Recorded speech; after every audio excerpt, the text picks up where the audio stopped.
Hello, and welcome to another episode of Legacy, where I'm your host, Alaysia Davis, and I am sitting here with the illustrious Beverly Day-Humphrey. Thank you so much for Yes, joining me. it's my pleasure.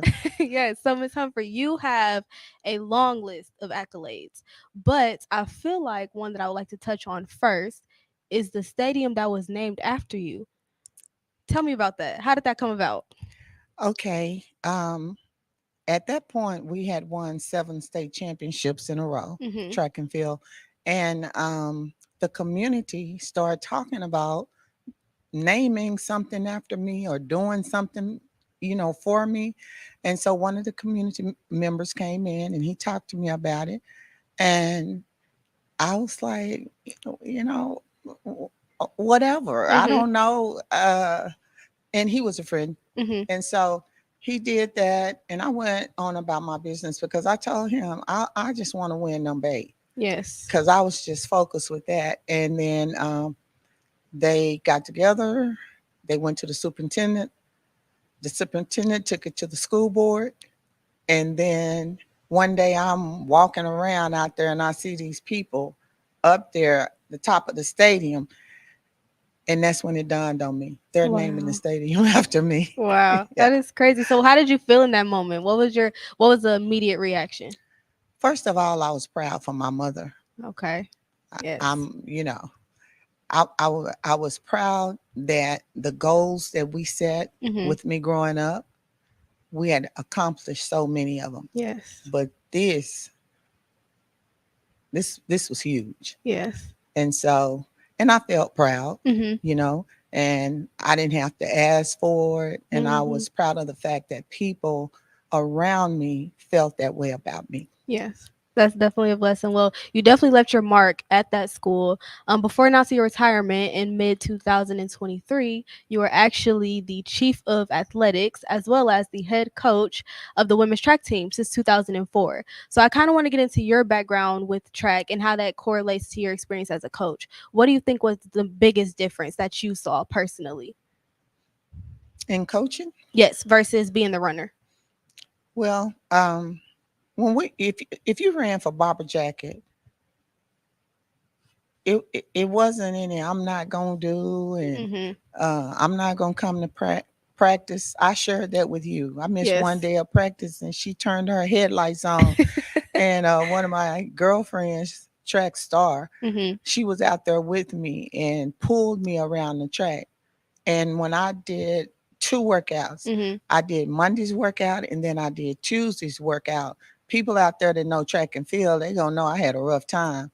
And so, and also there was another time that coach told me I got a little nicked up, and so she said I wouldn't have to do the Monday's workout. Mm-hmm. And when I got out there, she told me she wanted me to do the Monday's workout. So I just put my clothes on and I went back to my room. Yes. And then I heard the telephone ringing, and it's my mom. And she is saying, "Where are you?" I said, "I'm in the dorm. I'm in my room." She said, "Why are you not on the track?" And then I go into the spiel, "Mama such and such." Mm-hmm. And then she said, "Excuse me, you better get your ass back out there on that track." Yeah. That's all it took. Mm-hmm. Never missed another day. Yep. Well, So I definitely understand now why you want to commemorate your mother, mm, at the stadium. Kind of want to give the accolades to her. It seems right. like she instilled a strong work ethic in you, one so strong that it actually trickled down into the Lancaster team that you coached. And I want to get this right because she's won so many titles. You won 13 state, you've won 37 relays, 18 regional, 9 area, 35 districts, and 32 of those were consecutive. How did that feel? I feel as though when you acquire such notoriety, and especially when you're dealing with athletes who are aspiring to compete, there's a lot of arrogancy that could come about. But when you're winning 32 consecutively, I don't think that's the case. So how do you kind of balance out the attitudes and kind of keep people humble, but also confident enough to win 32 in a row? Well, first of all, kids have to know that there's no top dog. Hmm. There's the fastest runner on the Yes. track, but Hmm. they're not a top dog. You treat them all the same. Hmm. Um, You take care of the kids that are less talented. You work with them. So if their goal was to run Mhm. 61 quarter and they're running 65, then we have a plan for that. And I just think that discipline is everything. And if you have a program Mhm. and you set it up where these are the rules and everyone follows the rules, you're going to have success. Character Yes. plus discipline equals success. Yes. That's great. Well, I definitely see that character in you because, having come from like you are very inspirational to me. Just speaking with you, like I keep harping on your accolades, but you have esteemed, you have acquired so many titles, but I still see that humility in you, so I could believe that that's trickled down to your runners and the people that you coach and you mentor throughout the years. However, I kind of want to focus on you now and Okay. you as the runner. So you Yes. actually started in high school at Dallas Lincoln High School. So, kind of, what were your early days in track like? When did you get started, and how was that like for you? Who inspired you? I know you talk about your mother, but was she the one that was pushing you forward? Yeah, she was, but she didn't think I was going to run track. Mhm. And I had never run track, um, ran track Mhm. when I was in elementary school a little bit. And then one day, Coach Allen came up to me and he said, "Girl, you look like you can run." And he said, "I want you to be on the track tomorrow at 4 o'clock." And so I went out there, and lo and behold, I was the fastest thing. Wow. I posted the fastest time that year in the state track meet, but I was scared, nervous, didn't know how to handle Mhm. the fear. And so I placed fourth at the state track meet, and we won the mile relay 1/10 of a second Wow. off of the national high school record. So that's how it started for me in Mhm. January. And on from there to Barber Jacket. Yeah. Okay, so when did that switch from kind of like an interest or something you just did to kind of appease Coach Allen because he was, kind of recruiting you? When did it switch from an interest to an actual passion? Where it's like, okay, I'm good at this, but even more so, I want to compete at a collegiate level. When I stepped out there on the track, I Yeah, knew it just felt like home. it felt like home. Yeah. And I knew, and I'm a winner, and I wanted to win. Mhm. So Barbara Jack had a winning program, and she was a great coach. Yeah. Well, speaking of Barber Jacket, it was actually here at Prairie View where you got a full ride scholarship to Hmm. run for the school. So was PV always on your radar, or like how did that come about? How did you No, end up here? no, that wasn't on my mind because I started running track my senior year in January Yes. because This- Dallas didn't really have Mhm. the UIL programs for girls, and so I was a high school cheerleader, and when he told me that, I'm pretty obedient. I went out there and got to playing around with the girls, and we had Mhm. workouts. They weren't hard for me, and that's when I knew. That's good. So what caused you to decide on PV? Kind of like ultimately in the end, where he's like, okay, I want to go there. Was it the workout experience that you had? No, I had no decision Okay. back then. Okay, I had so many relatives that had graduated from Prairie View, and Okay. I was recruited by several schools, and I'd asked my mother to go on these visits, Mhm. and she told me, "No, you're going to Prairie View." Okay. So And she what chose. she chose Prairie View for me and couldn't have made a better decision. Yeah. See, Yeah, that's good. yeah. That's great. Did she graduate from Prairie View herself? No, she didn't. Okay. But you just had She went multiple to family technical members. school. Okay. Yeah. Okay, So cool. yeah. So Okay. I know you talked about briefly off camera. We had a lot of conversation, but you talked about hair salons. Was she a cosmetologist by chance or She was, okay. and she was the type of woman that always wanted to work harder than everybody else. That's the only way I can describe it. Mhm. So she bought a piece of property, and that led to her buying another piece of property and another Mhm. piece of property and on down the line. Wow. And she worked as an assistant bookkeeper for 18 years with Doctors Mars, Holland, and Brooks. Mm-hmm. And so she missed 2 days of work, and I'm gonna stop talking about her because Okay. it's a bad habit. But Look, you are she just missed fine. 2 days of work, and she said she didn't want to go back there. Okay. And so that's when she went to beauty school and did Mm-hmm. all those things. Okay, that's cool. Yes. Okay, well, we have another thing called my mom. She's actually a cosmetologist. She has her own hair Oh, salon. see? Yeah, see, Okay. we're here. We're Yes. here. Okay, Yes. but I would like to pivot though, and I would like to touch on your athletic achievements, Okay. specifically while you're here at PV. So you were All American 4 years in a row, as well as Freshman of the Year, Most Valuable, and Most Outstanding Runner your junior and your senior year. So, what was your experience like on campus? You know, like were you like the big dog on campus? Oh yeah, everybody knew you, or was it kind of just like, oh, that's that girl that runs track. She's really fast. Believe it or not, I was kind of quiet, Hmm. I guess. And some people gonna look at this and say, "Day, you are not quiet." But I enjoyed being here. Hmm. It grew me.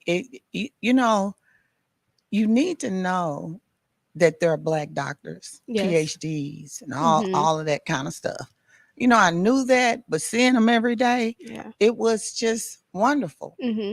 And of course, I had a boyfriend, so I was happy. Yeah. But with the discipline, I'm going to say this: with the discipline that Miss Jacket had Hmm. um, for us, you were gone all the time. Hmm. You would see us running up and down 290. Yeah. You people, they blow the horns, wave at you, and all of that. But the women's track program was huge, Hmm. to the point where the vice president of Nike flew down here, bought all kind of shoes, jackets, this, that.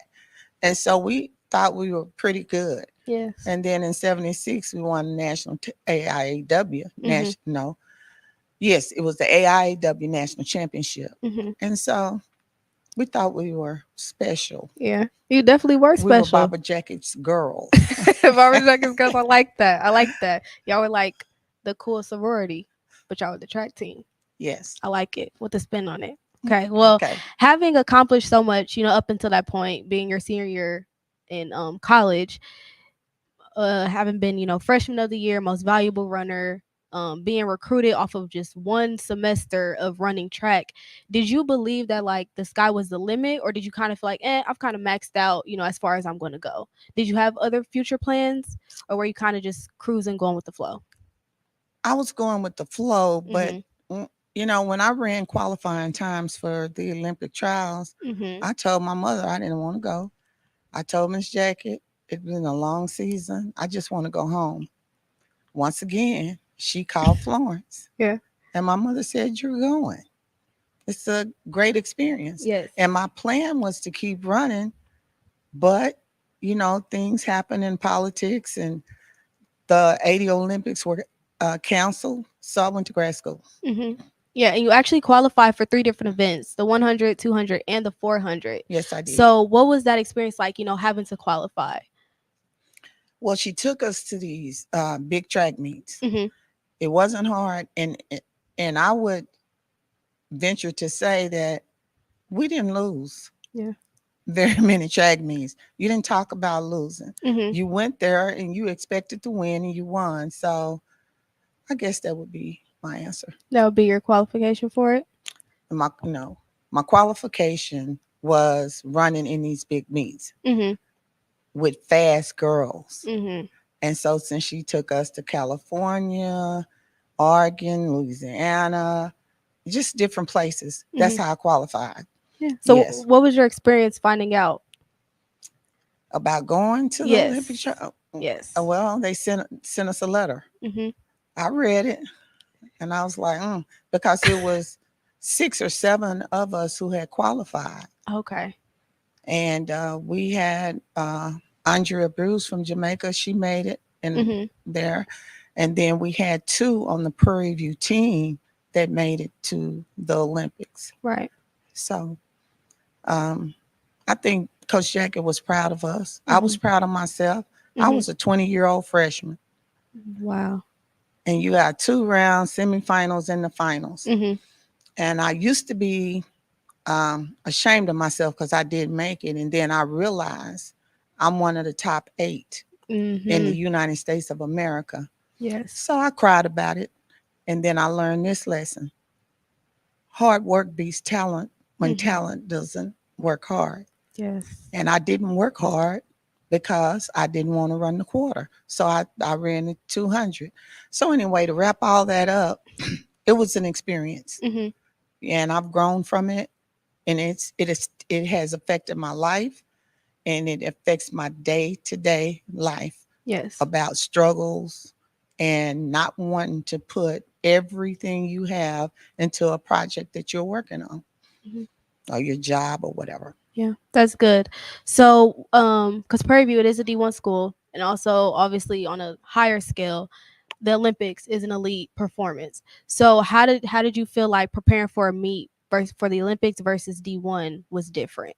Was it more anxiety, or were you more nervous because, oh, I'm going against the best of the best, or did you kind of have the same mindset where you're always competing against the best? I was afraid. Mhm. It felt just like it did when I went to the state track meet my senior year of high school. Mhm. I was afraid. I took the easy way out. I'm not going to go over that again, Mhm. by not training to run the quarter. Yes. And so I was devastated, Mhm. to say the least. And I didn't train. I trained, I made my times, but running D1, it was different for me because I ran my heart out. Mhm. And these trainings, I didn't run as well as I should have in practice. Okay. Okay. So just more preparation, you would say, was Yes. needed. I got you. Yes. All right, cool. Yeah. Well, you, despite that, you have had a very successful career. And I believe that just in speaking with you, there's a lot of wisdom that can be attained. So I kind of want to get your opinion, and I want you to advise all of the aspiring as well as inspiring athletes out there, leave them with a token of wisdom to take so that way they can one day become a coach Beverly Day-Humphrey. What would you say to athletes? The first thing I would say is that it takes discipline and hard work. There is no easy way out. Mhm. And you can't coach ready to go, and you can't practice ready to go. Mhm. So you have to get your mindset to do what you're doing and do it well.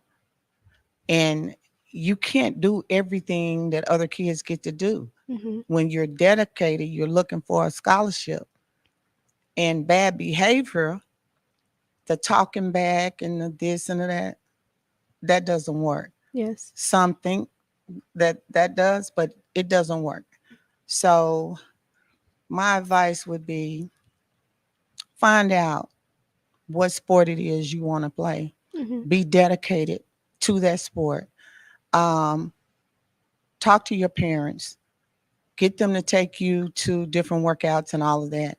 And then when you become a runner, I was supposed to be talking about myself, but when you become a runner, Yes. you have to be ready to roll. Mhm. And you have to be dedicated. And there'll be some ups and downs and things like that. But now, just a little bit about me being a coach. You can't coach ready to go. Yes.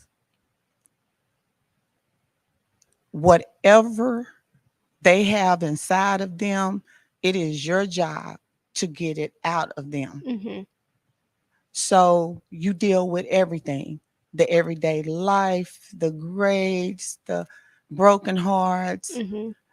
They're not perfect, so they're going to make a mistake here or there, all of that. And my thing, one of my big things is, I want to know more about you than just you run track. Right. I Build want those to know relationships. sister's name, mama's name, Yes. something Mhm. that we have in common. And I have that with each one of my kids. That's a blessing. And so, and they know after practice, I'm going to be hanging around in the office, washing clothes. And I have a great staff as well. Mhm. So, um, hard work for coaches Okay. is the key. Now, one more thing: Yes. you get kids that are talented. Mhm. That doesn't mean they get off easy. Because they come in talented, there's more that they can do. Yeah. So you have to push them to that level. Mhm. And then you get kids that are not as athletic. It is your job to take them to the next level. Hmm. The next level might be just a 60.1 quarter, Right. but they came in running a 65. Yeah. And that's what I do. The shifting of expectations. Hmm. Baseline. I like that. And then having goals for each one of the girls Hmm. and having groups, sprinters, quarter milers, because y'all are not all running the Hmm. same workout. And we're trying to get something different out of each team. Yeah. I like that. So I like that it seems like you're finding individuality, but you're holding to the same principles of hard work, specifically for the coaches, and then dedication, specifically for the athletes. For the For the athletes, athletes, yeah. dedication, and for the coaches, you have to want it. Mhm. The first time I was interviewed back in Greenville, Mhm. Texas, and David Claiborne was the sports editor, and he asked me, "What are your goals? What are your plans? What are you gonna do?" Just like that. And I looked at him. Never, I hadn't coached before. This was Mhm. before, and I said, "I'm gonna win 10 state championships." Wow. Now, I didn't know really anything about what I was saying or Mhm. talking about. I just knew the state was the top level, and wherever the top level is, that's where I want to be. I like that. And so I wanted to be number one. Mhm. I worked hard. My kids worked hard. And I know records are meant to be broken, Mhm. but at this point in time, I'm number one. Yeah. It sounds like you're competing with yourself, and I think that's the most important thing, because it's so easy to compare. You know, when you're in competition, especially a sport like track, you're standing right next to the person that you have to beat. So, and it's always that fast person that's like, oh, I'm not that fast, and then they take off, they shoot out those blocks, and they're the Right. first one. I don't like those ones. But but that's good though that you're competing with yourself. But I appreciate your time. Thank you so much for your wisdom. This has been another episode of Legacy with Alaysia Davis as your host with the illustrious, once again, Coach Beverly Day-Humphrey. Thank you so much for your time. And thank you. Thank you. All right. Make sure you Goodbye. tune in for more episodes of Panther Sports Zone. I think we're good.